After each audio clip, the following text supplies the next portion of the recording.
자, 우리가 지난 시간에 근육의 해부학을 좀 공부했어요. 자, 교과서 다시 펴갑시다. 교과서 12-5, 그림 12-5까지 우리가 강의를 했어요. 자, 다시 백업해서 그림 12-3에 D번을 보세요. D번. 자, 제가 이제 지난 시간에 이야기했던 걸 다시 한번 보면은 요렇게 우리가 Z 디스크가 있고 Z 디스크로 이런 식으로 이렇게 액틴 필라멘트가 이제 이렇게 있죠. 액틴 필라멘트가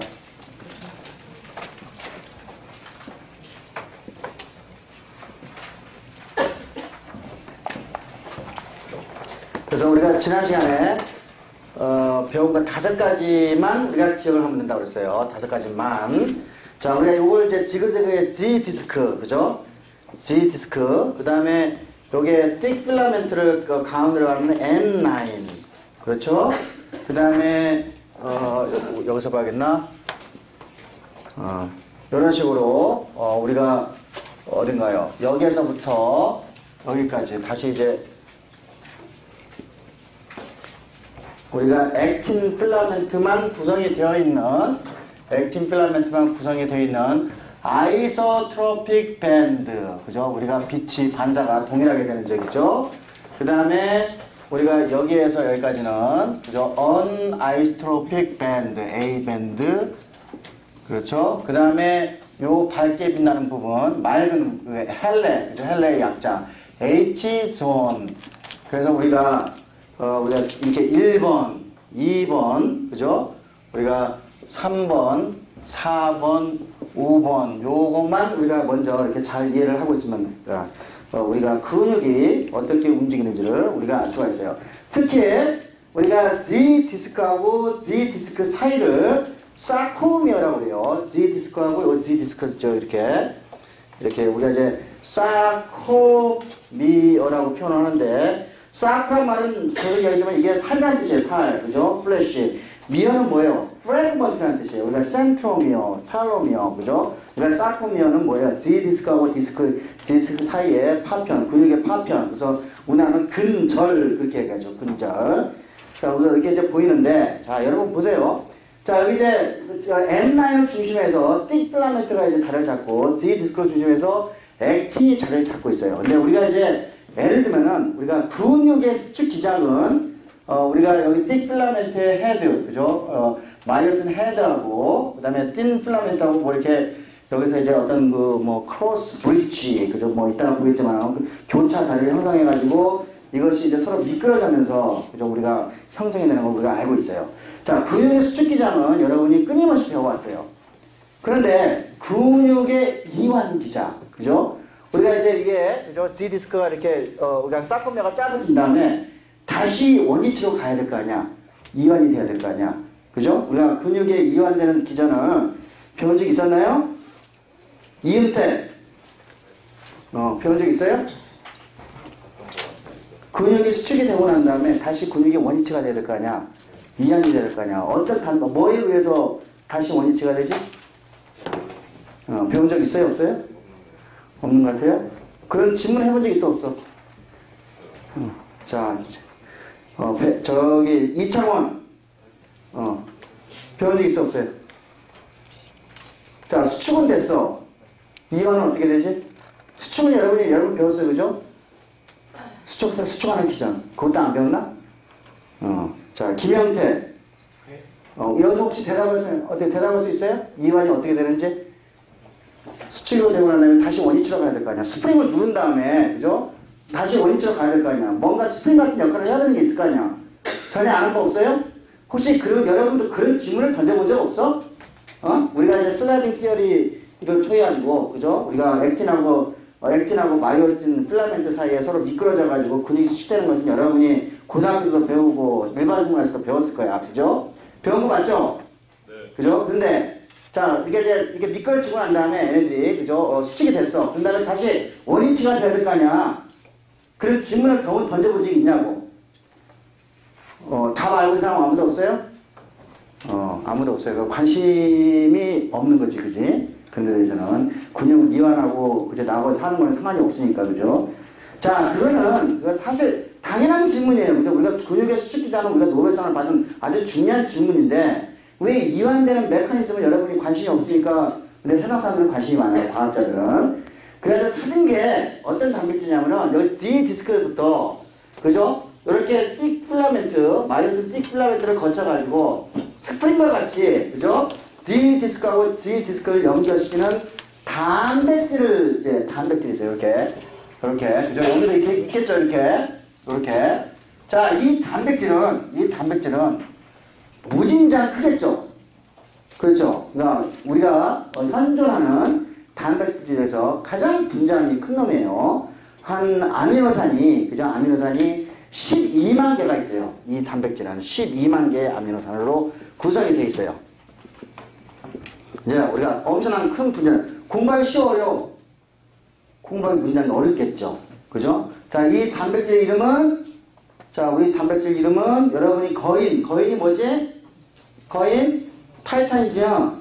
그죠? 우리가 거인처럼 크니까 그죠? 타이틴 하면 되겠죠. 그죠? 타이틴한 단백질이 이와 같이 틱 필라멘트를 감싸면서 G 디스크하고 D 디스크 사이로 횡단하고 있어요. 자, 그러면은 우리가 이따가 보겠지만은 우리가 이제 어떻게 해가지고 G 디스크와 디스크 사이가 이렇게 수축이 되겠죠.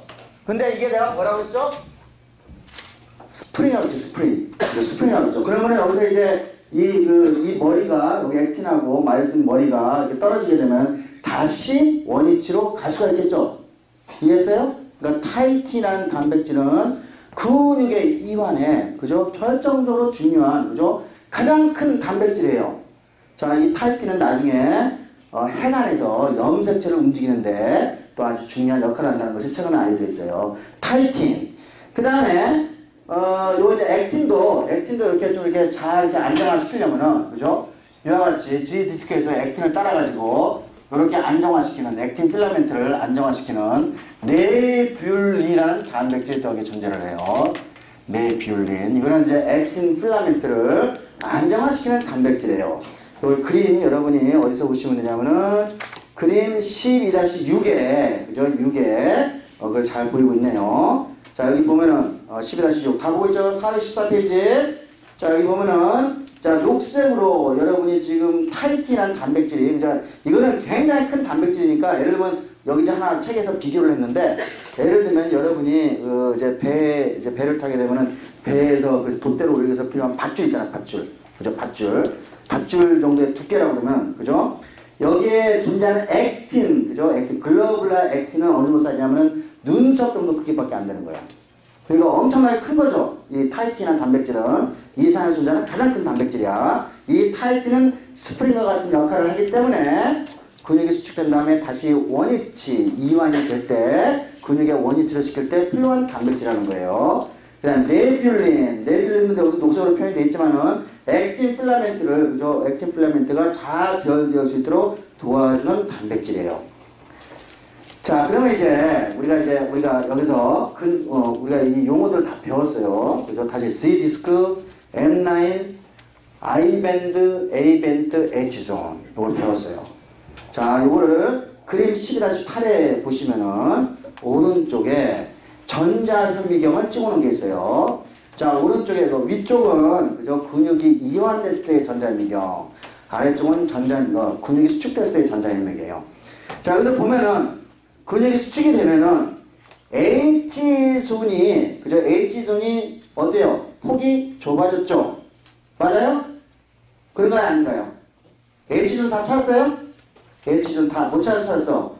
M9 근처에 그죠? 하얀색으로 있는 거 그죠? 보이죠? H존이 줄어들었죠? 자, 사코미어 길이가 짧아졌어요? 길어졌어요? 자, 대답. 짧아졌어요? 길어졌어? 짧아졌어요. 사코미어 길이가 짧아졌어요. 그죠? 자, 여러분들이 그죠? A밴드의 길이는 짧아졌어요? 길어졌어요? A밴드는 지금 변화가 없죠? 그죠? I밴드는 짧아지겠지? 맞아요? I밴드. 자, 이것만 가지고 전자현미경의 요 구조만 가지고 전자현미경에 나오는 사진만 봐가지고 여러분이 근육이 어떻게 움직일 수 있는가를 여러분이 추측할 수가 있는 거예요. 그렇죠? 요게 이제 이 그림을 가지고 이제 헉슬리라는 과학자가 이제 뭘 12-8에 왼쪽과 같이 이와 같이 사코미아가 이와 같이 배열되어 있을 것이다 라고 이야기를 하고, 그래서 여기서 우리가 이제 이 틱 필라멘트와 틴 필라멘트 사이가 미끄러지면서 근육이 수축이 된다라는 것을 이제 가설을 세우게 됐죠. 헉슬리는 이걸로 우리가 1960년대에 노벨상을 받은 바가 있죠. 그래서 이와 같이 그죠? 틱 필라멘트와 틴 필라멘트가 서로 미끄러지면서 근육이 수축이 된다. 우리가 이걸 슬라이딩 필라멘트 티오리 오브 컨트롤이라고 해요.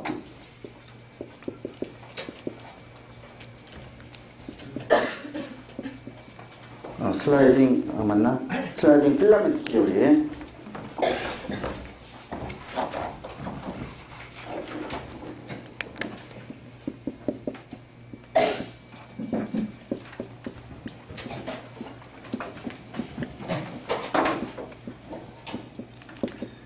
자, 그래서 우리가 이제 요 슬라이딩 필라멘트 티오리 오브 컨트랙션을 그죠? 우리가 이제 이것이 어떻게 움직이는 것을 이제 하나하나 자세히 한번 살펴보죠. 자, 우리가 스트레이트포워드하게 그냥 12-9 그림 12-9를 갑시다. 자, 우리가 지난번에 액틴 필라멘트의 구조와 그죠? 틱 필라멘트의 구조를 살짝 설명했어요.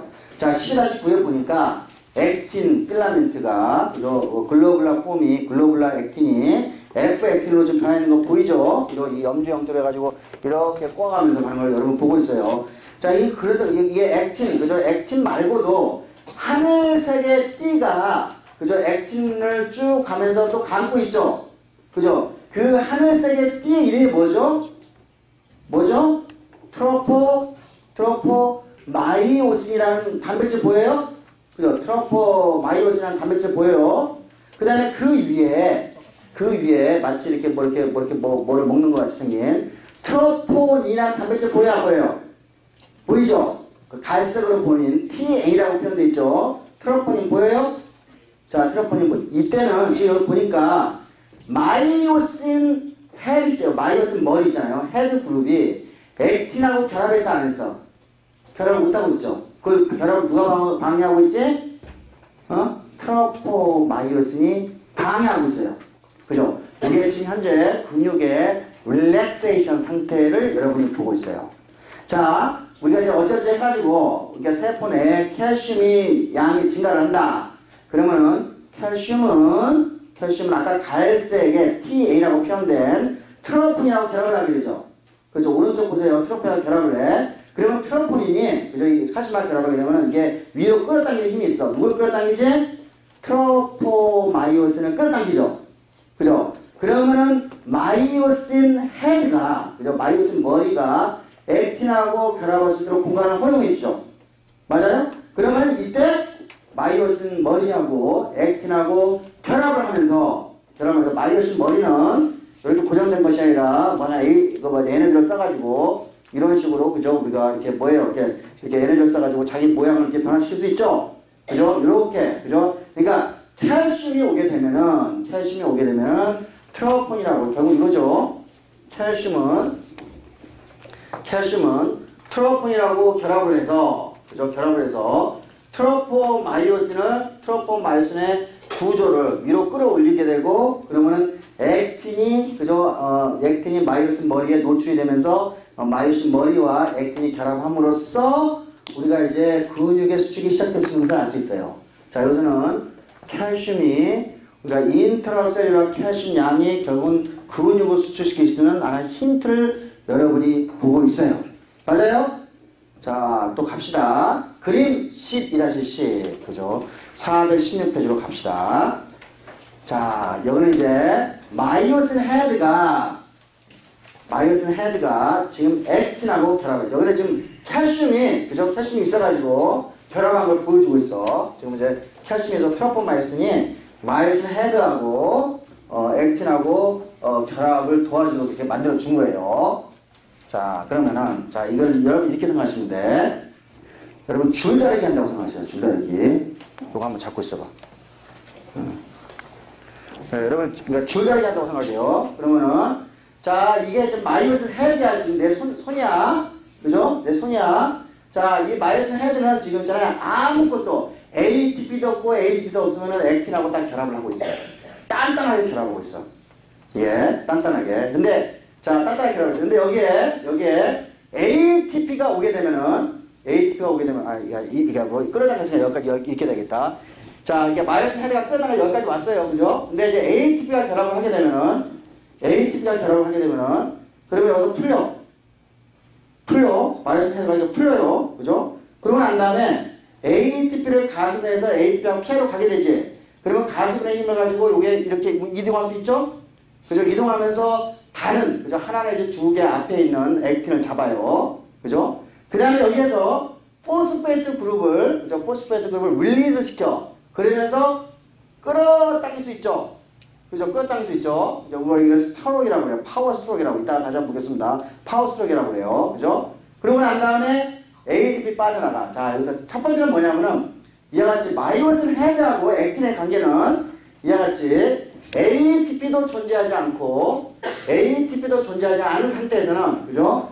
마이오신 헤드하고 액틴 필라멘트하고 굉장히 딱딱하게 달라붙는 거죠. 우리가 이걸 위거 스테이트라고 그래요. 위거 스테이트.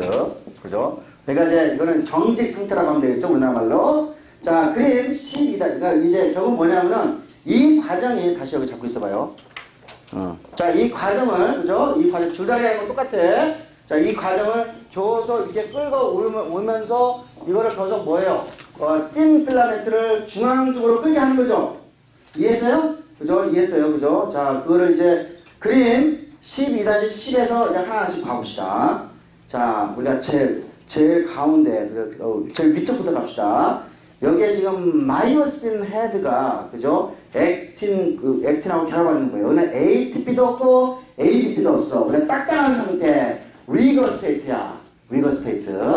자, 요 상태는 이따가 보지만은 여러분이 이제 여러분이 죽으면 안 되겠구나. 그죠? 어떤 시체, 그죠? 어떤 사람이 죽으면은, 그죠? 우리가 죽으면은, 자, 죽는다는 얘기는 뭐죠? 우리가 메타볼리즘, 그죠? 물질 대사가 이루어지지 않는다는 얘기고, ATP가 없어진다는 얘기지. 그죠? ATP가 없어지고, 그 다음에 우리가 맨 처음에, 그죠? 우리가 간단하게 ADP도 없고 ATP도 없는 상태. ATP가 공급이 안 되면은 마이오신 헤드가, 그죠? 이와 같이 틱 필라멘트, 틴 필라멘트에 단단하게 결합하고 있겠죠? 그죠? 우리가 여러분 출장하자, 그죠? ATP가 공급이 안 되면은 이와 같이 근육이 수축된 상태로 존재하겠죠? 맞아요? 그리고 우리가 리거 모티스라고 해요. 리거 모티스. 죽게 되면은, 그죠? 죽게 되면 여기 ATP가 공급이 안 되니까 마이오신 헤드가 액틴하고 단단하게 결합된 상태. 그죠? 그러면 어떻게 여러분이 괴기형 같은 거 보면은 이제 사람이 죽으면은 바로 이제 체온이 딱 떨어지고, 그죠? 근육이 단단하게 경지 상태가 되겠죠. 그래가지고 근육, 여기 예를 들면 어떤 사람이 이렇게 죽었다 그러면 이거를 다시 원위치 시키려면은 힘을 써가지고 이렇게 하는 거 봤죠? 그죠? 그러고 난 다음에 한 2, 3일 지나고 난 다음에 시체가 부패하기 시작하지. 시체가 부패하기 시작하면은 액틴 필라멘트와 마이오신, 그죠? 틱 필라멘트가 어디에요? 디그레이션 되기 시작하겠죠? 그럼 다시 물렁물렁해지겠지. 그러면 시체가 2, 3일 후에는 다시, 그죠? 경지 상태에서 부드러운 상태로 변하게 될 거예요. 그래서 여러분이 죽은 다음에 이 시체는 항상 이해하겠지? 딱딱한 상태로 되는 거는 그림 12-10의 제일 위쪽에 있는 상태, 위거 스테이트이기 때문인 거예요. 그러니까 죽었을 때 우리가 사후 경직은 이런 상태에서 일어나는 거예요.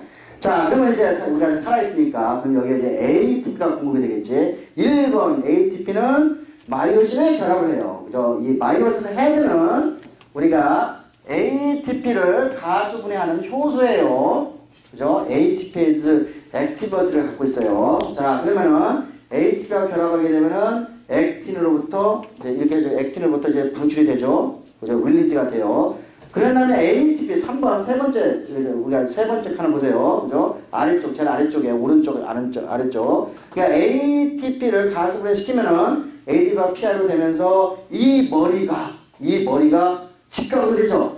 그죠? 우리가 이 직각, 내가 이거 설명 안 했는데, 우리가 액틴 머리하고, 마이오신 머리하고 액틴하고, 우리가 결합하는 것을 크로스 브릿지라고 이야기해요. 크로스 브릿지, 교차 다리라고 하면 되겠네요. 그죠? 교차 다리.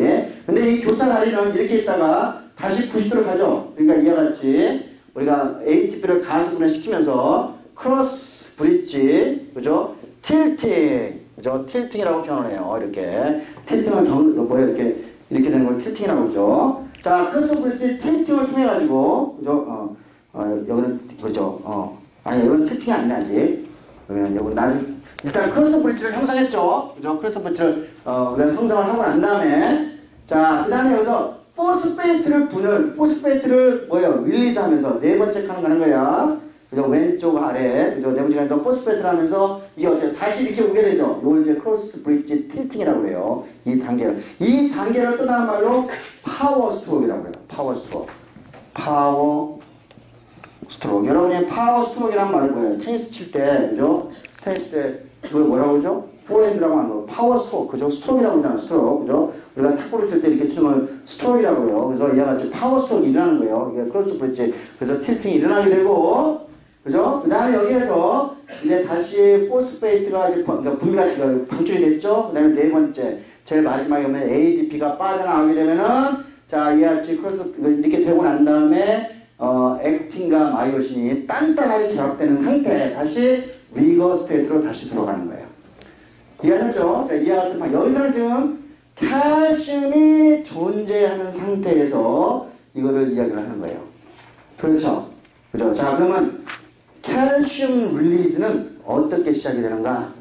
자, 요거는 이제 우리가 뉴로 머스큘러 정션부터 이제 가야 돼요. 전기 신호가 이제 칼슘 신호로 이제 바뀌게 되는 것을 이제 하나씩 이제 찾아봐야 되겠죠.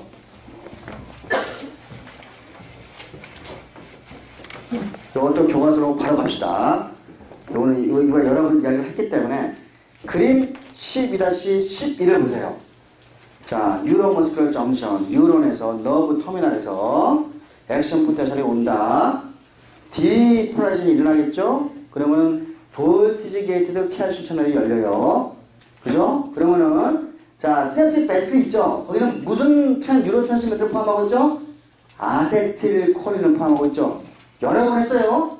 그죠? 아세틸콜린을 포함하고 있어요. 그래 아세틸콜린이 시냅틱 클랩 때 방출을 해요. 여러분 이미 여러 번 반복했기 때문에 다시 안 하겠습니다. 자, 이와 같이 우리가 뉴로머스큘러 정션은 이렇게 했는데 이게 근육이야. 이렇게 근육이야.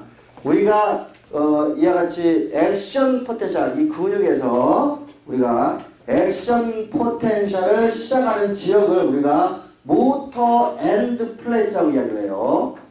모터 엔드 플레이트, 그죠? 그리고 우리가 모터 엔드 플레이트라고 하는데 여기에 뭐가 있겠어? 여기에 아세틸콜린에 대한 수용체가 여기에 많이 존재를 하겠죠? 그죠? 근데 아세틸콜린 수용체는 채널이야, GPCL이야? 대답. 채널이죠? 자, 소듐이 안으로 들어가고 포텐셜 받고 나왔는데 소듐이 들어오는 정도가 더 10배가 더 크다고 그랬죠? 그러니까 여기서 새로운 액션 포텐셜이 시작이 되는 거예요. 자, 우리가 여기 그림 봅시다. 그 그림 12-11에 제일 위부터 아세틸콜린 나와가지고, 그죠? 콜린, 니코틴이 콜린제놀 리셉터를 통해서 액션 포텐셜이 들어오게 되고, NA 플러스가 들어오고, 2번 NA 플러스 들어오는 거 보이죠? 다 보고 있어요? 액션 포텐셜은 어디로 들어가죠? 이게 T튜블로, 우리 배워서 T튜블로 들어가죠? 그죠? 그럼 액션 포텐셜 T튜블로 이제 전달이 되는 거야. T튜블로. 보이죠? 자, 그러면 아래쪽을 봅시다. T튜브가 전달이 됐어. 근데 위쪽에 보니까, 자, 여기 보니까 T튜브의 원형제막, 그러니까 사콜레마하고 ER, 그러니까 사콜레마, 그러니까 SR이라고 그러죠. 사콜레마, 엔도플라즈믹 레티큘럼, 사코플라즈믹 레티큘럼, SR하고 사이에 뭐가 있어요? 마치 용수저 같이 생긴 놈이, 그죠? 사코플라즈믹 레티큘럼의 어떤 RYI라는 놈을 이렇게 닫고 있는 게 보이죠? 위에. 그죠? 근데, RT 보세요. 액션 포텐셜 왔어. 액션 포텐셜 오면 3번. 요 3번에 이게 DHP라고 써 있어요. 그죠? DHP라고 쓰여 있는 놈의 용수를 잡아당기고 있죠? 보고 있어요?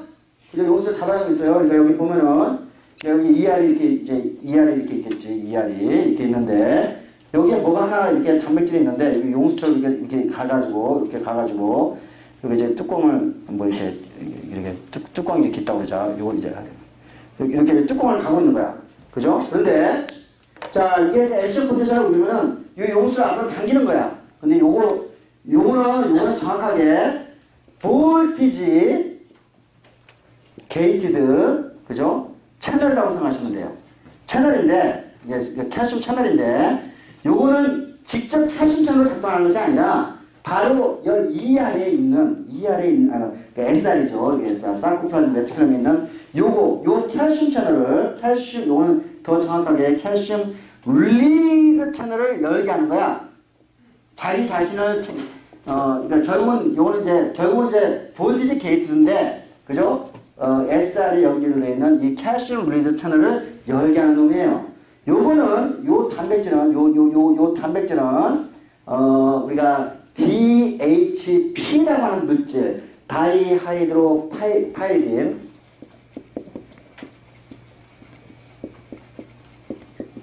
라는 물질이 있는데 이걸 DHP라는 물질에 대해서 굉장히 강한 친화를 갖고 있어요. 그래서 우리가 이거를 DHP 리셉터라고 이야기를 해요. DHP 리셉터. 이 DHP 리셉터는 어디에 있다?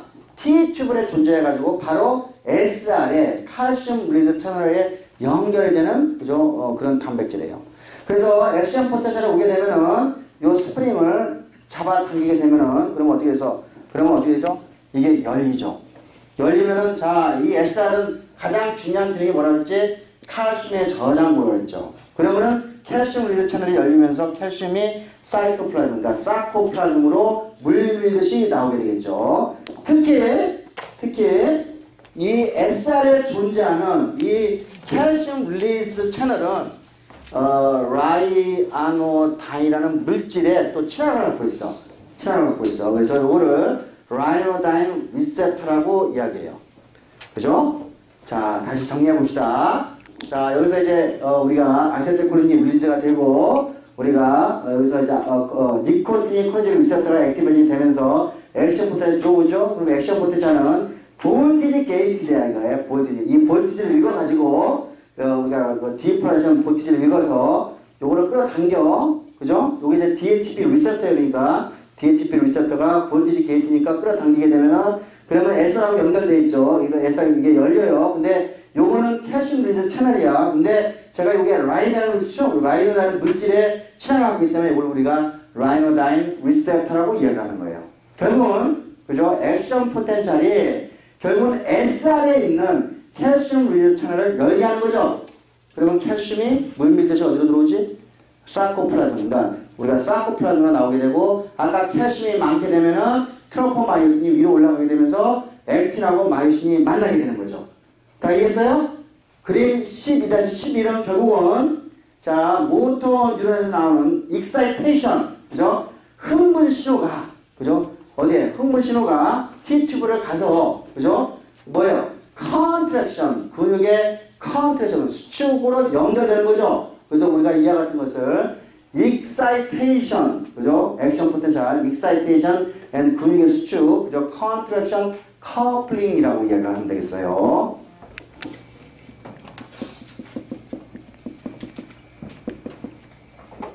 컨트랙션, 그죠? 커플링. 이렇게 이야기를 할 수가 있겠어요. 여러분 이제 근육 수축에 대해서 모든 그죠? 우리가 스켈레톤 모습에서 근육 수축이 일어나는 과정을 거의 정확하게 다 이해를 하고 있어요. 그렇지? 자, 이걸 총 정리한 거 봅시다. 12-11을 보세요. 아, 그 전에.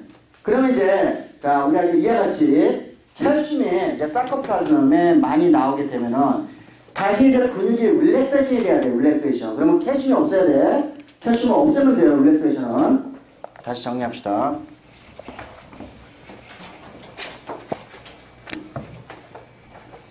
이게 이제 사이토플라즘 레티큘럼이에게 이렇게. 자, 그러면 이 안에 이제 칼슘이 이제 사이토플라즘에 많이 있으면은 요거를 없애야지 다시 릴렉세이션이 될 거 아니야. 요거를 없애는 방법.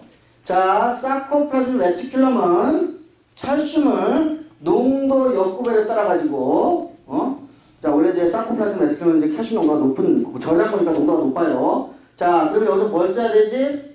ATP를 써서, 그죠? ADP하고 PI로 전환, 에너지를 써서 칼슘을 사이코플라즘 레티큘럼에서 다시 사이코플라즘, 그죠? 사이토들에서 사이코플라즘 레티큘럼을 다시 집어넣는 거예요.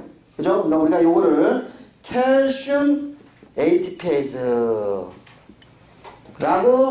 하면 되겠죠. 그러니까 칼슘 ATPase, 그죠? 칼슘 펌프가 되는 거야, 일종의, 그죠? 칼슘 ATPase 써가지고 칼슘을 이와 같이 다시 원위치로 돌리는 거예요. 자, 이러면 익사이테이션 시그널이 안 오게 되면은 익사이테이션 한번 왔어. 칼슘이 리리즈가 돼. 그래서 칼슘이 다시 한번 익사이테이션 시그널이 안 오게 되면은 이 칼슘은 굉장히 빠르게 다시 사이코플라즘 레티큘럼 원상 복귀가 되겠죠. 뭐를 써서? ATP를 써서. 그래서 사이코플라즘 레티큘럼 들어가게 되면은 칼슘이 떨어지게 되고 그러면 릴렉세이션이 일어나는 거예요. 그 릴렉세이션은 아까 타이틴한 단백질이 자동으로 있기 때문에 자동으로 릴렉세이션이 되겠죠.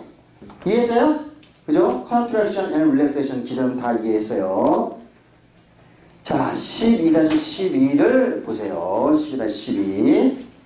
자, 그러면은 자, 이거를 정리를 좀 해봅시다. 자, 여기 노란색에 그죠? 모터 뉴런이 왼쪽에 보이고 있죠? 그거 왔어요. 여기서 액션 포텐셜을 한번 그려볼까요? 오른쪽으로 하니까 액션 포텐셜이 -70mm부터 시작을 해가지고, 그죠? 액션 포텐셜이 딱 일어났어요. 맞아요? 다 보이죠? 그죠? 제일 위에 거, 그죠? 정상적인 액션 포텐셜이었어. 이 액션 포텐셜은 어디서 아세틸콜린을 경유해서, 그죠? 어디로? 우리가 근육세포로 전달이 되겠죠. 그래서 근육세포의 팁tip까지 가게 될 거예요. 예. 자, 이게 두 번째 보니까 지금 어디 걸 보고 있죠? 근육세포, 그죠? 머슬 파이버의 액션 포텐셜 가운데 있죠? 맞아요? 가운데 있죠? 요거 교과서 잘못됐습니다. 요거 교과서는 이 아래 액션 포텐셜, 웨스트 포텐셜 -70으로 돼 있죠? 그죠? 70으로 돼 있는데 근육세포는 웨스트 포텐셜 70이 아니에요. -90이에요. 내가 이거 저자한테 이야기해서 -90으로 바꿔달라고 요청을 할게요. 예, -90으로 떨어져요. 예, 웨스트 포텐셜 -90에 있다가 액션 포텐셜이 나오게 돼요. 자, 그 다음에 제일 아래 거는 근육의 힘을 잴 거예요. 우리가 이거를 근육의 힘을 긴장, 텐션이라고 이제 표현을 하는데 이렇게 쉽게 해서 이렇게 생각하면 돼요. 여러분이 장단지 근육을 떼, 그러면 이제 아까 자 이런 식으로 이제 근육이 그죠? 이런 식으로 장단지 근육이 나오겠죠. 뚱뚱하겠지 이렇게. 그럼 여기에 이제 텐던, 그죠? 우리가 힘줄이 있고. 그러면은 내가 여기다가 힘줄을 이렇게 실로 묶은 다음에 이렇게 이제 뭐 이렇게 놔두고 여기다가 이제 뭐 이렇게 힘을 잴 수 있는 기계로 연결시킬 수가 있겠죠. 그러니까 힘을 재는 기계로 연결시킨 다음에 이렇게 딱 단단하게 고정을 시켜요. 그 다음에 내가 근육이 수축이 되면은 이렇게 이게 거리가 이제 좁아질 거 아니에요. 그럼 여기서 내가 뭘 재지? 힘을 잴 수 있는 장치가 있잖아요. 그죠? 그러면 힘이 얼마큼 되는지 알 수가 있죠. 우리가 이거를 근육이 수축되는 힘을 텐션이라고 해요. 텐션, 장력 이렇게 표현을 해요. 그죠? 장력. 자, 전기신호가 한번 오면은 그죠? 전기신호가 한번 오게 되면 칼슘이 나오게 되고 그 칼슘에 의해서 거리가 짧아지겠지. 그럼 우리가 텐션을 잴 수 있었어. 텐션을 잴 수 있죠. 그죠? 자, 여러분이 자, 이게 텐션이야. 그죠? 요게 이제 시간이에요. 시간이면은 자, 우리가 전기신호가 온 다음에 이렇게 텐션이 올라갔다가 이렇게 떨어지겠죠. 그죠? 이 텐션이 올라갈 때 칼슘이 양이 올라갔다가, 그죠? 인트라셀룰러 칼슘 양이 올라갔다가, 인트라셀룰러 칼슘 양이 떨어지는 거는 칼슘 ATP에 떨어지게 되면 다시 이렇게 떨어지겠죠. 그죠? 이걸 텐션이라고 그래요. 자, 봅시다. 자, 제일 아래, 자, 우리가 위에 뉴런의 액션 포텐셜과 스켈레톤 머슬의 액션 포텐셜은 2ms 정도밖에 유지를 안 하죠.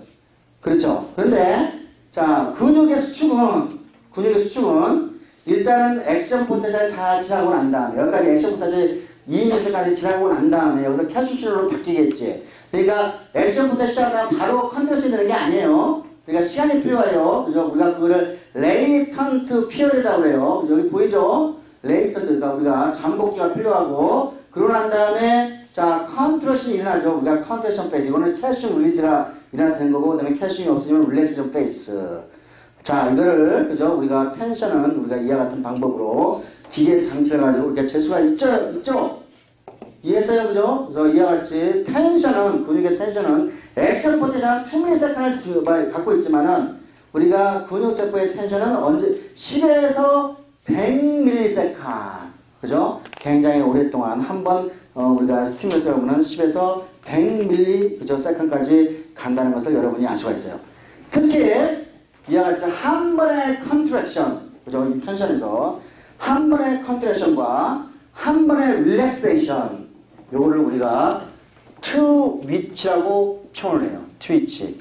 그러니까 트위치라는 것은 한 번의 컨트랙션 앤 한 번의 릴렉세이션을 하나의 한 번의 트위치 우리나라는 연축이라고 내가 표현했을 것 같은데 연축이라고 이야기를 할 수가 있어요. 자, 그래서 이제 근육의 수축과 이완 기전을 이해를 했어요. 자, 그러면 이제 근육의 에너지에 대해서 좀 이야기를 해봅시다.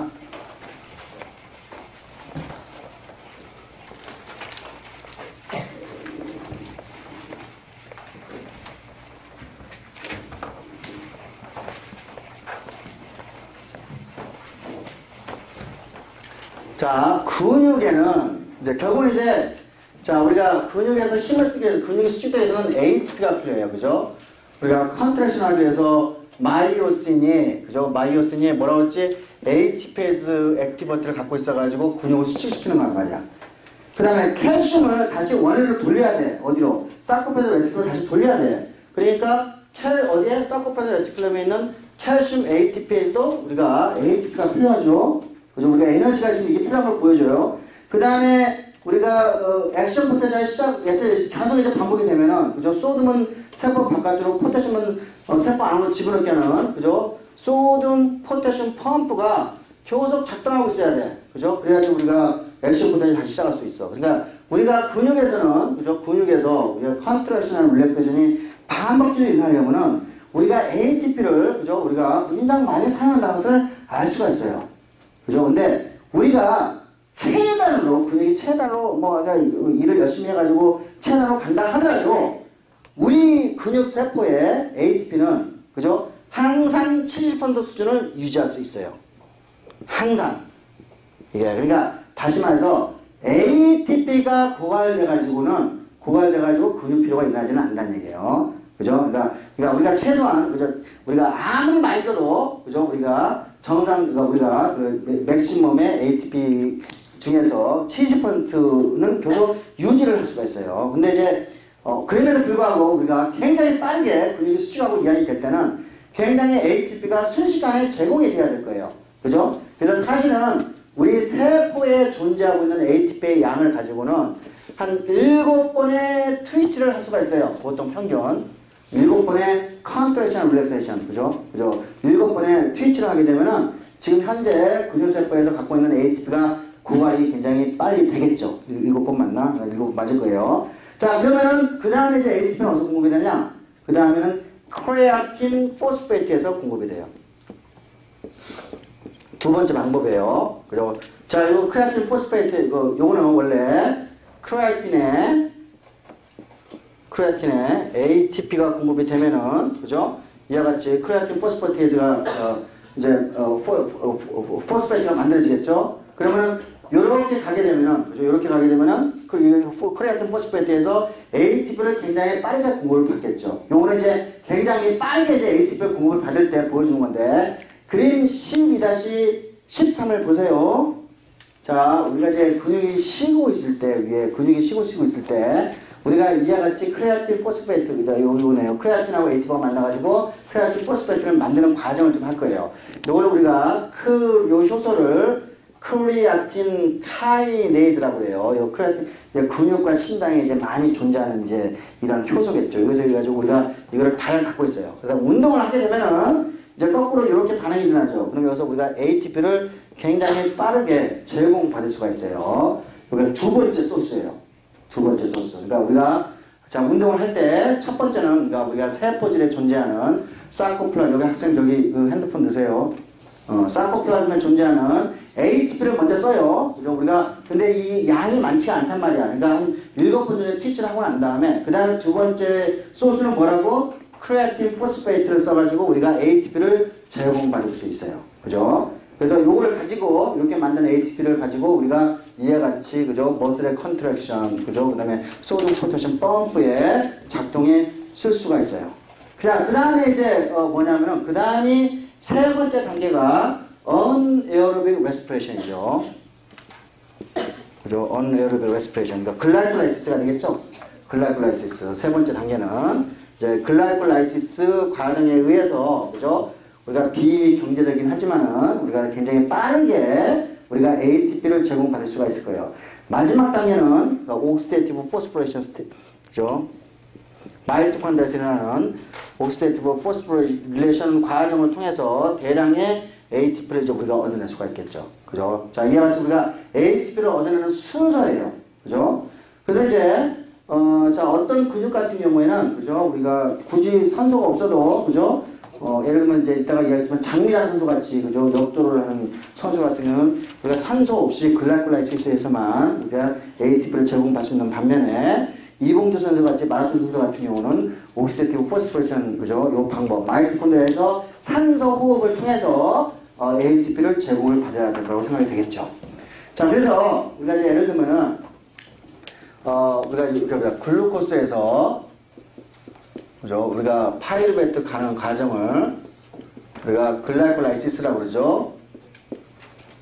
자, 그래서 파이르베트 T세이 사이클을 돌아서, 그죠? 우리가 사이트릭 애시드 사이클이죠. 사이클을 돌아서 여기에서 이미 배웠어요. 그죠? NADH나 뭐 FADH2 등을, 그죠? 통해서 여기서 옥시데이티브 포스포레이션 스테이트를 통해서 ATP, 그죠? O2에, 그죠? O2에다가 이걸 이제 넘겨주는 과정에서 옥시데이티브 포스포레이션 시스템이죠. 얘가 이제 ATP를 만들어내는데, 자, 여러분이 이제 예를 들면 팻, 그죠? 우리가 팻이 있으면 팻에는 뭐가 많죠? 우리가 패티 에스드가 많이 있단 말이야. 그죠? 패티 에스드는, 그죠? 여기서 패티 에스드는 베타 옥시데이션이라는 과정을 통해 가지고, 그죠? 그래서 우리가 아세틸 코에를 만들어낸단 말이에요. 이 아세틸 코에는 이런 식으로 들어가겠죠. 자, 우리가 요거는 어디에서 일어나는 일이죠? 마이토콘드리아에서 일어나는 일이죠. 자, 그러니까 마이토콘드리아는 O2가 필요해요. O2. 그러니까 패티에스드를 버닝을 하려면은 O2가 반드시 필요하죠. 그죠? 그러니까 마이토콘드리아 기능이 반드시 필요한 거예요. 만약에 장미란 선수 같이, 그죠? 장미란 선수는 ATP를 어디서 공급한다고? 글라이콜라이시스에서 공급을 받는 거죠. 그러니까 장미란 선수가 역도를 많이 하면은 팻이 버닝이 되겠어, 안 되겠어? 안 되죠. 그죠? 언어를 레스피레이션 가지고 공급을 받으니까. 근데 우리가 저기서 팻을 팻 버닝을 하려면은 이와 같이 우리가 유기호흡을 해야 되는 거죠. 그러니까 이제 마이토콘드리아를 필요로 하는 에어로빅 레스피레이션을 해야 되는 거겠죠. 그래서 우리가 에어로빅 레스피레이션은 우리가 빠르게 걷는, 그죠? 빠르게 걷는, 뭐 마라톤 같은 것도 표현하겠죠. 그죠? 빠르게 걷는 것을 통해서 우리가 팻 버닝을 시킬 수가 있어요.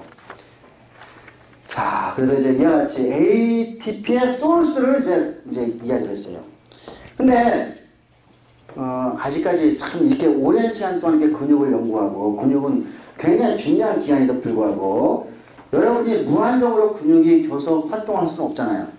그죠? 그럼 여러분이 뭐가 되지? 근육을 활동을 많이 하게 되면은, 머슬 퍼티그가 일어나죠. 자, 머슬 퍼티그. 근육 피로가 일어나요. 근육 피로.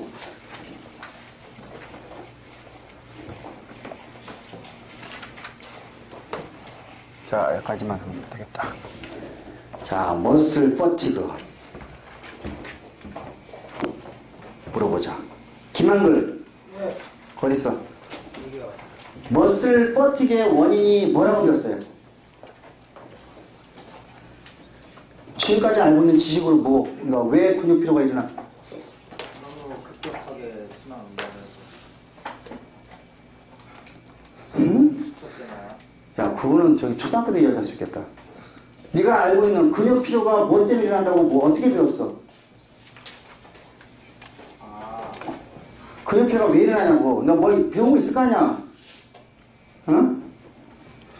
몰라? 이번은 희한하게 잘 대답을 못하네. 예.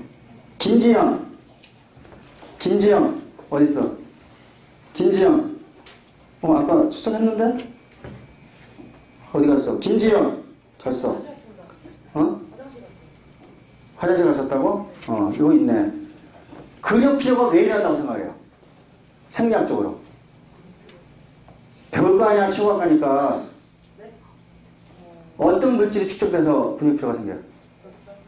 그게 맞죠? 젖산으로 배웠죠? 자, 근육 피로가 젖산 때문에 생긴다고 생각하는 사람들 손 들어보세요. 그렇게 배운 사람. 그죠? 그렇지 않은 사람. 젖산이 아니다라고 배운 사람. 다른 원인이 있을 거라고 생각하는 사람 손 들어보세요. 자, 지금부터 여러분의 머리를 확 바꿔줄게요. 젖산은 근육 피로의 원인이 아니라 젖산은 근육 피로를 완화시키는데 도움을 주는 물질이에요. 여러분이 거꾸로 지금 배운 거예요. 거꾸로. 자, 이 사실은 최근에 한 2004년도에 거의 이제 결정이 됐는데, 자, 그러면 이제 근육 피로, 머슬 퍼티그부터 이제 하나씩 집어가 보죠. 머슬 퍼티그, 그죠? 우리가 근육 피로가 일어나는 과정은 잘 몰라. 여기는 이제 뭐 이게 바뀌는 거야, 그죠? 근데 이게 여러분 이렇게 생각할 수 있어요. 아마 머릿속에서, 그죠? 우리가 이제 머리가 센트럴 퍼티그, 이거는 이제 뇌에서 일어나는 일이죠. CNS에서 일어나는 일이야. CNS에서 내가 운동을 많이 하면은 뭐 귀찮잖아. 뭐 만사 귀찮잖아. 그치? 그러니까 사이콜로지컬리 먼저 명령을 때려요. 사이콜로지컬. 근데 그 사이콜로지 명령을 따르는 이유 잘 몰라. 그죠? 센트럴, 이걸 이제 머리에서 먼저, 그죠? 그러니까 사이콜로지가 작동해서, 그죠? 사이콜로지가 작동해서, 이게 머리에서 먼저 명령을 때려가지고 뭐 이렇게 될 것이라고 생각하는데, 기존 아는 게 있다, 없다? 아는 거? 없다. 그렇죠? 자, 그 다음에 예를 들면, 이제, 이거 한번 생각해봅시다. 우리가 뭐 이렇게, 자, 근육이 활동을 많이 해. 활동을 많이 하면 아마도 이제, O2가 공급이 안 되면은, 언에어리블 레스퍼레이션을 해야 될 거야. 그러면 파이루베트가 공급이 되겠죠? 파이루베트가 많이 만들어지면 요게, 우리가 락테이트로 전환돼야 돼요. 전환되는 이유는 다 알죠? 모르는 사람도 또 많이 있을 것 같아요. 글라이콜라이시스가 되면은, 그죠? 여기서 뭐가 되지? NAD 플러스가 NADH로 전환되죠? 맞아요? 그죠? 그러면은 이게 계속 파이브베타 축제되면 NAD 플러스가 고갈이 될 거 아니야? 그냥 글라이콜라이시스 안 일어나지? 요걸 막기 위해서 어떻게 되지? 요렇게 가면 되지? 그죠? 그러면 글루코스에서 요렇게 락테 들어가면은 NAD 플러스가 계속 공급이 되니까, 그죠? 우리가 ATP를 계속 신나게 만들 거 아니에요? 맞아요? 이거 퍼멘테이션, 그죠? 락틱 애시드 퍼멘테이션. 반드시 필요한 과정이야. O2가 없을 때, ATP를 공급받을 때. 그러면 이제 락틱 애시드가 상상이 된단 말이야. 그냥 요거는 말 그대로 락틱 애시드야. 그죠? 이거 뭐지? pH가 떨어지는 거지. 산성이란 말이야, 산성. 그죠? 그러니까 이제 근육 활동이 많아지면은 산성이 돼. 그러면 우리가 pH가, 혈액에서 pH가 떨어지는 것을, 우리가 뇌에서 인지할 수 있어요. 뇌에서. 그러니까 이제 pH가, 우리가 혈액이 산성이 됐다, 산성이 되니까, 이게 이제 머릿속에서 그걸 인지를 해가지고, 그 산성가, 이거 뭐예요? pH, 뭐 이렇게, 그러니까 뭐 H 플러스 리셉터라고 합시다. 이게 뇌에서 H 플러스 리셉터가 있어가지고, 그래가지고, 요것이, 요렇게, 사이클로제가 연결돼가지고, 이렇게 설명하면은, 그럴듯해. 그죠? 그럴듯해. 하지만, 우리 몸은, 이렇게 운동을 한다고 해서 혈액 속의 pH가 극하게 떨어져 안 떨어져? 그런 일은 일어나지 않아요. 순식간에 될 수 있어요. 어떻게? 우리 몸은 CO2H2O가 반응을 해서 H2CO3가 만들어지고 H 플러스 HCO, 요거 나중에 또 반응 많이 봐요. 요게 이제 적혈구에서 일어나는 반응이에요. 요거 이제 요 효소를 카보닉 언하이드레이즈라는 효소가, 적혈구에 있는 효소가 이렇게 반응을 해. 그러면 우리가 아까 근육 활동을 많이 하게 되면은 H 플러스가 많아지죠. 그죠? 그러면 어떻게 되지? 요렇게 반응이 일어나지. 그러면 CO2는 우리가 허파를 통해서 나가게 하면 되잖아. 그럼 뭐예요? 우리 혈액은, 그죠? 우리 혈액은 급작스럽게 산성이나 알칼리성으로 돼야 안 돼? 안 돼요. 근육이, 그죠? 아무리 활동을 많이 한다 하더라도 순식간에, 국부적으로는 pH가 떨어질 수 있어요. 그죠? 하지만 우리는 이와 같이 버팅 액션을 갖고 있기 때문에, 그죠? 우리 혈액 속의 pH는 떨어지는 일이 없어요. 고로 이 가설은, 그죠? 이 가설은 타당해요? 그렇지 않아요? 타당하지 않아요. 그죠? 우리 하나씩 이제 배제를 해 갑시다. 고로 우리가 근육에서 활동을 많이 해가지고 혈액속의 pH가 떨어져서 요것이 뇌로 명령을 때려가지고 사이콜로지를 일으켜서 그러니까 심리학적으로 근육을 움직이지 말게 하는 그런 가설은 완전히 폐기돼야지 마땅한 거예요. 그죠? 우리가 논리적으로 하나 갑시다. 아니에요. 제가 열심히 설명했지만은 이거는 아니야. 이거는 아니야. 자, 근데 이제 우리가 그 다음에 이제 봅시다. 그래서 이제 센트럴 퍼티그. 그 다음에 이제 또 하나가 뭐냐면은 그러면 뇌 말고, 그죠? 뇌 말고 근육에서 직접 일어나는 이제 뭐가 있을 거란 말이야. 우리가 그거를 뇌 빼고는 우리가 페리퍼라고 써요. 뇌 이해 다른 이거는 페리퍼라고 써요. 페리퍼럴 퍼티그라고 표현을 하는데 이게 자 이거는 이제 이렇게 한 번씩 봅시다. 예를 들면은 이게 이제 뉴로머스쿨러 정션이 있어. 자 우리가 여러 가지 생각했어. 근육이 계속 반복돼서 우리가 신호가 오면은 아세틸콜린이 고갈될 수도 있겠죠. 맞아요? 시냅틱 베이스크에 있는 아세틸콜린이 그죠? 시냅틱 베이스크에 있는 아세틸콜린의 고갈 그죠? 디플리션이 일어날 수도 있을 거야. 그러면 여기서 전기 신호가 못 오르죠. 그죠? 근데 생략적으로는 이런 일이 절대로 발생하지 않아요. 우리가 하나씩 가는 거야. 그러니까 뉴로머스쿨러 정션에서 우리가 보통 정상인 사람에서 뉴로머스쿨러 정션에서 아세틸콜린의 릴리즈가 잘 안 돼가지고 근육 피로가 일어나는 현상은 실제로 존재하지 않아요. 자, 하나씩 갑시다. 하나씩. 자, 두 번째 ATP의 고갈. ATP의 고갈 생각할 수 있어.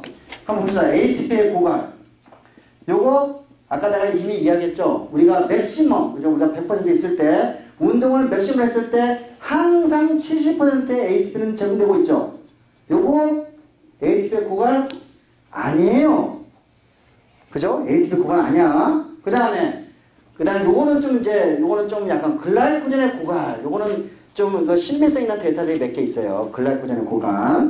그러니까 글라이코젠에서 우리가 글라이코젠에서 글루코스를 만들어낼 수가 있겠죠. 그러니까 우리가 운동을 많이 하면 글라이코젠이 이제 고갈되면서 더 이상 글루코스가 제공이 안 되면서 뭐 이제 그럴 수 있다고 생각이 되는데 요거는 요게 그 뒤에 연습 문제 한번 잠깐 가봅시다. 444페이지 질문 34페이지 한번 봅시다. 34페이지 여기 그래프 다 보이죠? 질문 34에 요거는 글라이콘 이건 아니네. 여기 글라이콘 설명 안 했네. 자, 여기 보면은 여기 ATP 양 한번 재는 거 봅시다. 다 보이고 있죠?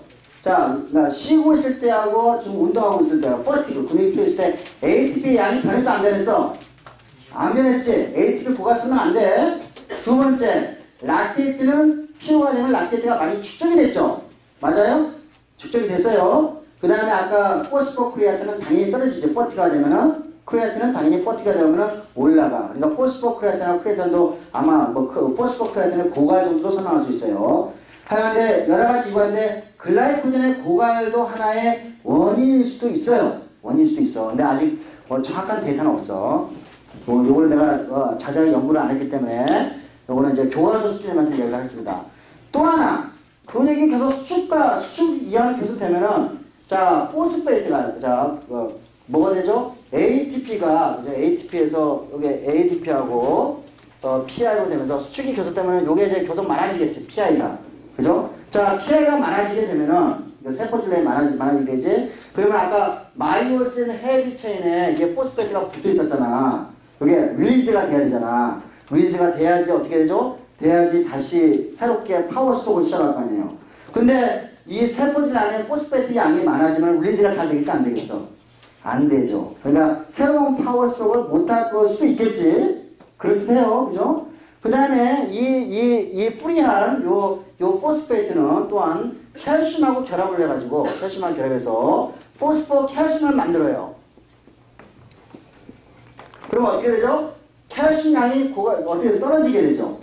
그죠? 떨어지게 돼요. 그러니까 아마도 이와 같이 프리 포스페이트가 양이 증가함으로써 마이오신 헤비 체인으로부터 포스페이트가 릴리즈가 안 되거나 혹은 이와 같은 반응에서 칼슘 양이 요거 아니에요. 요게 만들어지게 되면은 칼슘 양이 떨어지게 되죠. 그러면 칼슘 양이 떨어지게 되면은 어떻게 되죠? 우리가 근육의 수축이 안 될 수 있어요. 여러 가지 썰 중에 요게 일단 제가 보는 가장 요것도 가장 강력한 썰이고 프리 포스페이트의 그죠 증가도 그죠 가장 강력한 썰 중에 하나예요. 락틱 애시드에 대해 이야기 안 했어요. 락틱 애시드. 자, 그 다음에 세 번째 가설은 뭐냐면은 요거는 가장 강력한 가설이에요. 근육에서 가장 강력한 하이퍼캘레미아 가설이야.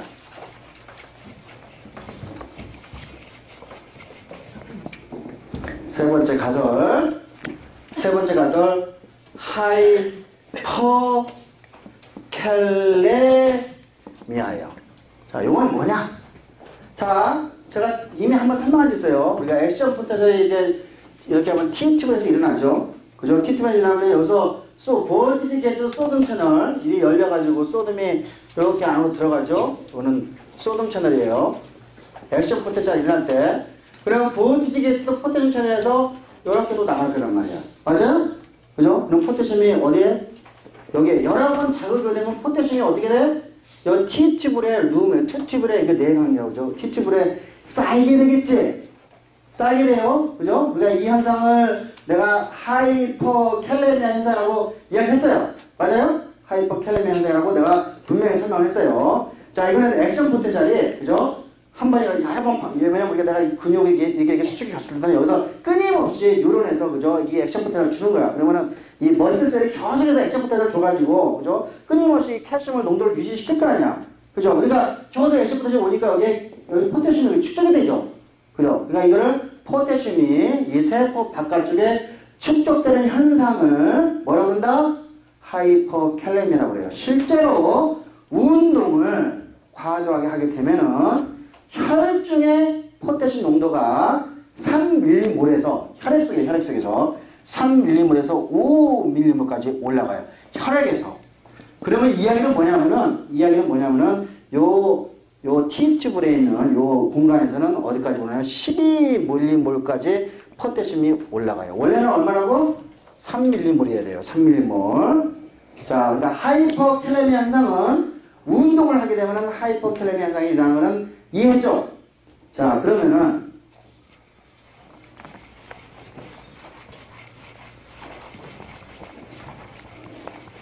자, 우리가 이제 하이퍼칼레미아 현상이 일어났을 때 다시 한번 설명해 봅시다. 자, 우리가 이제 정상적으로 우리가 레스팅 포텐셜이 자, 우리가 리키아 포테슘 채널이 있으면은 리키한 포텐셜 채널이 있으면은 자, 포테슘이 기어 나온단 말이야. 안에서 바깥쪽으로. 그러면 이게 바깥쪽에 플러스 여기 마이너스 이렇게 됐죠? 그죠? 그래서 내가 그래서 이거를 마이너스 70mV라고 표현했어요. 그죠? 레스팅 포텐셜이 만들어졌어. 요때는 바깥쪽에 포테슘이 적었을 경우죠. 그죠? 안쪽에 많지? 그런데 하이퍼칼레미아 현상이 일어나게 되면은 그죠? 하이퍼칼레미아 현상이 일어나게 되면은 포테슘 농도가 좀 높아지게 되죠. 그죠? 그러면 기울기가 어떻게 돼? 이거 3개 나올 때 2개밖에 못 나가지? 그지? 그러면 어떻게 되지? 이렇게 되죠? 그러면 어떻게 되지? 요게 마이너스 70이 아니라 조금 더 위로 올라가겠죠? 뭐, 예를 들면 마이너스 55mV. 그죠? 이 현상이 뭐지? 레스팅 포텐셜이 디폴라리제이션이 일어나는 거죠? 여기까지 이해했어요, 그죠? 그래서 우리가 아주 작은 자극에도 불구하고, 그죠? 요것이 바로 액션 포텐셜 연결되는까지는 지난번에 내가 설명한 바가 있죠. 기억하시죠? 자, 근데 다시 한번 더블 게이티드 소듐 채널로 가봅시다.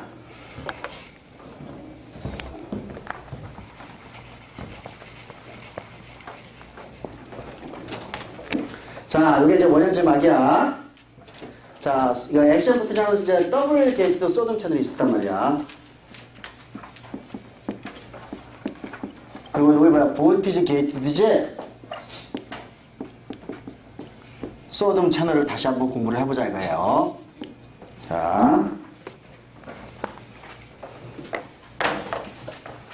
요렇게 요거는 더블 게이트가 요게 액티베이션 그죠?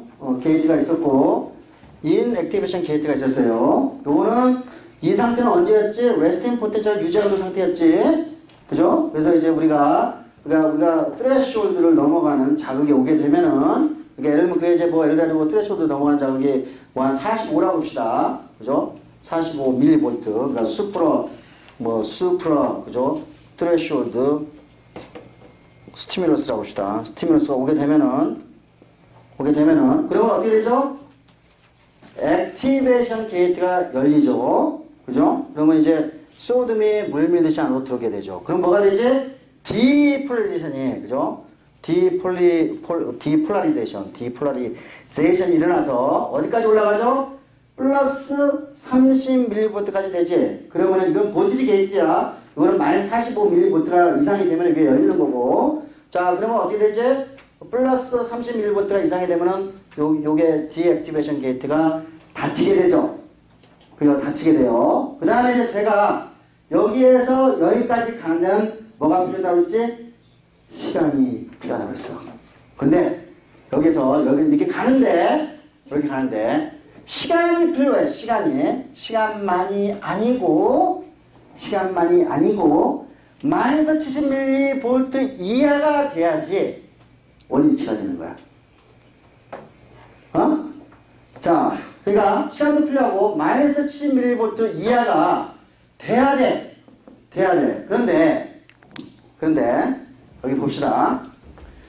여기에서 지금 레스팅 포텐셜이 하이퍼 캘리브레이 되면은 마이너스 55mV지. 그죠?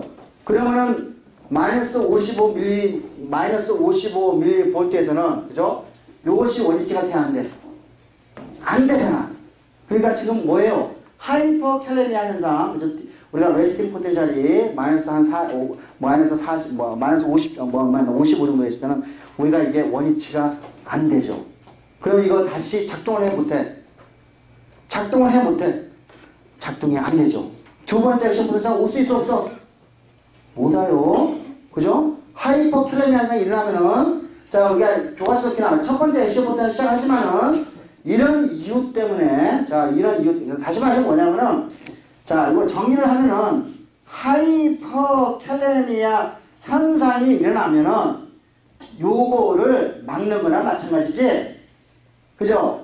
볼티지 게이트 소름 채널의 원위치를 갖지 못하니까, 볼티지 게이트 소름 채널을 막는 거나 마찬가지죠? 그러면 액션 포텐셜이 일어나, 안 일어나? 안 일어나게 되는 거예요. 자, 여러분이 사형수들 있잖아요. 사형수들. 여러분이 뭐 이렇게 그 사형수들 주사기에다가 뭐 넣고 죽이잖아. 그 안에 뭐가 들은 줄 아세요? 포테슘이 들어가 있어요. 포테슘이. 그럼 포테슘이 들어가면 하이퍼 캘레미아가 일어나죠? 그럼 심장 박동이 되겠어요? 안 되겠어요? 심장 박동이 안 일어나요. 그죠? 자, 이와 같이, 그러니까 결국 뭐냐면 이제 여러분이 이제 뭐냐면, 자, 첫 번째 팩트 1. 운동을 하면은 하이퍼 캘레미아 현상이 일어난다. 맞아요? 두 번째 팩트 2. 하이퍼 캘레미아 현상이 일어나면은 액션 포텐셜이 안 일어난다. 액션 포텐셜이 안 일어나면 어떻게 되지? 근육이 수축이 돼? 안 돼? 수축이 안 된다. 지금까지 알려진 머슬 퍼틱에서는 가장 그럴듯한 가설이에요. 그러니까 아까 프리포스페이트 가설, 글라이코젠 디플리션 가설, 그 다음에 여기까지 이제 컴바인을 같이 해야 되는데, 이것이 가장, 그죠? 그럴듯한 가설이라고 생각하실 수 있어요. 자, 그런데, 락틱 애시드는 도대체 그러면 어떤 역할을 할 것인가? 락틱 애시드. 우리가 근육의 필요하면 여러분이 이미 거의 뭐 100명이면 100명이 다 근육 필요는 젖산 때문에 그렇다고 생각을 하잖아요. 그죠? 그럼 우리가 데이터를 들여다보면서 한번 살펴보자 이거예요. 데이터를 보면서. 이 논문은 제가 2K에 이미 올려놨어. 여기 보니까 사이언스에 다음과 같은 타이틀이 나왔어. 락틱 애시드, 그죠? The latest performance enhancing drug이라고 돼 있어. 가장 최근에, 그죠? 퍼포먼스가 뭐예요? 운동 능력을 향상시키는 약이라고 나왔어. 지금 여러분이 지금 생각하는 거하고 완전히 거꾸로잖아. 그지? 피로를 유발시키는 것이 아니라 뭐야? 제목 자체가 이미 지금 여러분의 머리를 지금 때리고 있죠. 자, 데이터라고 보죠. 이거 이제 이상한 거 데이터는 아니야. 자, 이거 이미 제가 이제 설명을 했어요. 그죠? 우리가 제가 이제 예를 들면 강의를 이렇게 슬라이드로 준비하면 좀 잘할 수 있어요. 근데, 여러분이 이렇게 하면 졸기 때문에 이렇게 안 하는 거예요. 자, 그래서 이제 이와 같이 뉴런이 오게 되고, 근육과 이렇게 있는 것을 내가 뭐라 했죠? 뉴로머스큘라 정션 이야기를 했어요. 자, 그런데 이제 여기서 이제 액션 포텐셜에 오게 되면은, 소듐, 그 볼티지 게이트 소듐 채널이 작동하고 볼티지 게이트 포테슘 채널이 작동하죠. 그러면은 어디에 T 튜브에 이 안에 우리가 포테슘이 축적되는 현상을 우리가 알 수가 있죠. 이걸 우리가 뭐라고 했지? 하이퍼캘레미아라고 있어요. 그죠? 하이퍼캘레미아. 자, 그러면 실제로 여러분이 하이퍼캘레미아 현상이 나오면 근육 수축이 어디 되는지 한번 볼까요? 아까 제가 근육 수축을 재는 방법 가르쳐줬어요. 그죠? 텐션을 재는 방법 가르쳐줬죠. 그죠? 자, 그러면 우리가 세포 바깥쪽에 4mm의 포테슘, 그러니까 정상적인 포테슘 농도예요. 있을 때 근육 수축력이 100이라고 놓고 봅시다. 그 다음에 요거, 그죠? 오픈 서클만 찾아가세요. 이게 하얀색의 원을 찾아가세요. 자, 오픈 서클을 찾아가니까 얘네들은 세포 바깥쪽에 포테슘 농도를 올렸어요. 하이포캘레미아 현상을 줬죠. 그런 다음에 시간 100분 줬어. 근육 수축력이 지금 떨어지고 있지? 그죠? 그러니까 여러분이 세포 바깥쪽에 포테슘 농도만 조금만 올려도 근육 수축력이 점점 떨어지는 거 보여요, 안 보여요? 보이고 있죠? 하이퍼캘레미아는 근육 수축력을 떨어뜨리고 있어요. 여기에다가 락틱 애시드를 넣어봤어. 락틱 애시드. 그죠? 락틱 애시드 하면 또 에스토스가 생기잖아요. 산증에서 산성화시켰어. 그랬더니 근육 수축력이 어떻게 되죠? 회복이 되죠. 회복이 되죠. 여러분이 지금 알고 있는 거랑 완전히 반대 데이터예요. 그죠? 자, 이게 이제 2001년도에 나온 데이터예요. 예. 그래서 이제 이와 같이, 그죠? 이와 같이, 우리가, 우리가 세포 안이, 젖산이 많이 만들어져가지고, 세포 안이 산성이 되면은 오히려 근육 피로를 회복시켜준다는, 그죠? 데이터를 여러분이 지금 현재 보고 있어요. 예, 아까 2004년도에 그 메커니즘을 설명하는데 나는 페이퍼를 읽어봐도 이 저자가 도대체 무엇을 의미하니까 잘 모른다는 이야기야. 그러니까 이 저자도 막 이렇게 자기도 막 이렇게 쓰면서 그렇게 잘 모르는 것 같아, 이게. 기자는 우리가 잘 몰라요. 그러니까 어떻게 락틱 애시드가 어떻게 산증이 이와 같이 근육 피로를 완화시키는지는 잘 몰라요. 뭐 하는데 요거는 제 연구하고는 관계되는데 요거는 지금 시간이 없는 관계로 여기까지만 설명하는 게 낫겠네요. 자, 그래서 이와 같이 뭐예요? 근육 피로, 여러분의 머리를 지금 완전히, 이거는 캠벌 바이올리지, 캠벌 바이올리지. 여러분 일반 생물학 책 있잖아. 거기서도 똑같이 언급이 돼 있어요. 저 사람 더 이상 근육 피로의 원인이 아니다. 자, 여기까지 하겠습니다, 오늘.